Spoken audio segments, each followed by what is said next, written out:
আসসালামু আলাইকুম প্রিয় দর্শকবৃন্দ, বাংলার চাষি ইউটিউব চ্যানেলের পক্ষ থেকে আপনাদের সবাইকে জানাই আন্তরিক শুভেচ্ছা ও অভিনন্দন।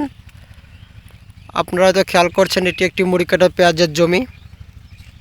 এই পেঁয়াজের বর্তমান বয়স 50 দিন। এই পেঁয়াজের জমিতে কিছু কিছু পাতা কিন্তু হলুদে বর্ণ হয়ে যাচ্ছে। আপনারা হয়তো খেয়াল করে দেখবেন, কিছু কিছু পাতা এরকম হলুদে বর্ণ বা বাদামি বর্ণ হয়ে যাচ্ছে। এটা কিন্তু পেঁয়াজের একটি পার্পল ব্লচ। এই ব্লচটা প্রথমে এরকম আগায় লাগে, ওই মাথা থেকে আস্তে আস্তে শুরু হতে হতে নিচে নেমে আসে, পরে এই পাতাটি আস্তে আস্তে কিন্তু একদম পচে যায়।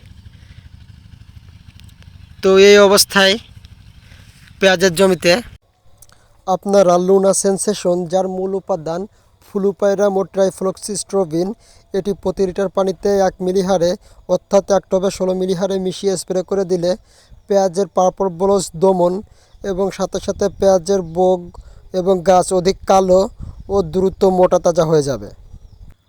আর পেঁয়াজের এই বয়স যেহেতু 50 দিনের অধিক হয়ে গেছে, তাই লুনা এর সাথে সাপোর্টার হিসেবে আপনারা আরও একটি ওষুধ মিশিয়ে স্প্রে করে দিতে পারেন। এটির নাম হলো ম্যানসার, যার মূল উপাদান ম্যানকোজেব এবং কার্বনডাজিম। এটি 1 টব পানিতে 50 গ্রাম করে মিশিয়ে স্প্রে করে দিতে হবে। এবং এর সাথে কীটনাশক হিসেবে আরেকটি ওষুধ স্প্রে করে দিতে পারেন। এর নাম হলো সলোমন 30 OD, যার মূল উপাদান বেটা সাইফ্রুথিন ও ইমিডাক্লোরোপিড।